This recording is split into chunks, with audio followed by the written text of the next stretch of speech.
President Trump linked Tylenol use to autism in children, despite years of evidence that the medication is safe. He told pregnant mothers it might be better to, quote, tough it out. And this idea that women have to tough it out, it kind of puts it back on the woman again. Well, I think we have to understand the source. I just have to get another segment in on this shameful report from the Trump administration, as they're just lying about Tylenol, autism, vaccines, and more. So take a moment, leave us a like on the video. It helps us out a ton, gives us a boost in the algorithm, and let's get right to the breakdown with some fact checks ready. Doctors around the country are fielding questions from pregnant patients on whether they can safely take the pain reliever Tylenol. It's because President Trump linked Tylenol use to autism in children, despite years of evidence that the medication is safe. He told pregnant mothers it might be better to, quote, tough it out.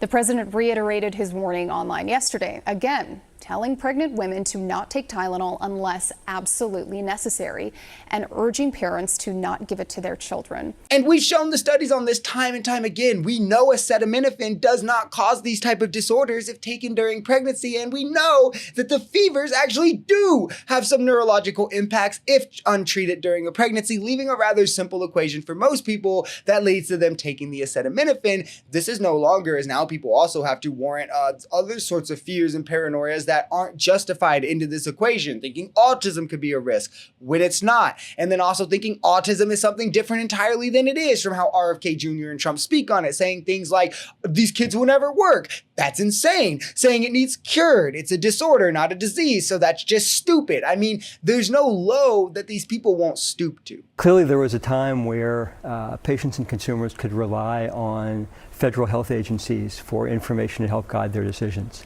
Unfortunately, that's not the case anymore. We really can't rely on information coming out of federal agencies. And I think this is a prime example. I think that Tylenol, as the FDA walked it back, is still the safest and most effective treatment for pain and fever during pregnancy. There have been numerous studies looking at Tylenol, and some show a positive association, some show no association, some show a negative association with Tylenol use and neurodevelopmental disabilities, which includes autism. But none have shown Tylenol as a cause, let alone the cause for autism. We actually know that high fever during the first trimester of pregnancy is a serious cause for congenital abnormalities and I want to reiterate what he's saying as simple as possible, because MAGA will try to prey on any bit of complexity they can in hopes to find ignorance in your understanding, so then they can fill in the blanks with fan fiction and try to sway you with lies. Association is the word they're going to do that with here, because they don't know what it means in this context. If I find $1 million while it's raining, the rain is associated with me finding $1 million.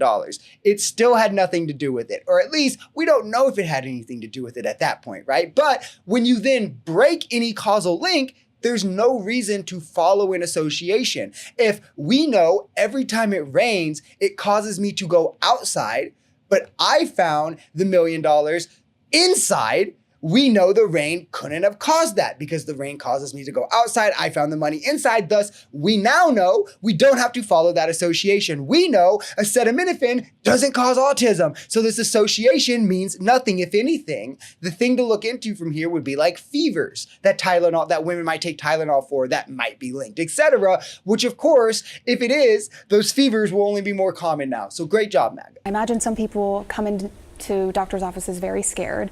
What would you be telling your patients right now if you were still seeing patients? What I would be telling my patients right now is that Tylenol still remains the safest and most effective treatment for fever and pain during pregnancy. That you want to limit your exposure to any medications or toxic substances like, say, alcohol or other things during pregnancy. Less is better than more.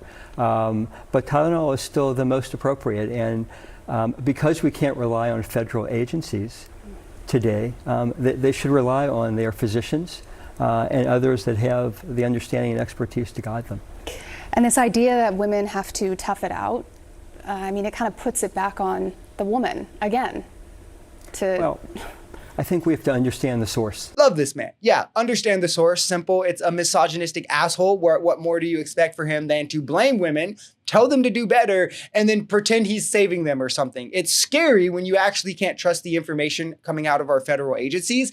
Kind of funny tidbit here, if not so depressing. The same people who do the whole conspiracy, don't trust the government doesn't do anything for us, get rid of the government, those kind of people with that nonsense, they're the same people who then voted in these people to government who we actually can't trust, who actually do nothing for us, which then also destroys their argument because it gives us a stark, clean contrast to just even 1 year ago with how much the government was truly doing for each and every one of us under Biden that these schmucks were just taking for granted. And an even starker contrast if you go back to 2021 and 2022 when Democrats controlled the House and the Senate and the presidency and everything they were doing for the American people. So great job, MAGA. You've literally destroyed every bullshit talking point you tried to make the last 2 years.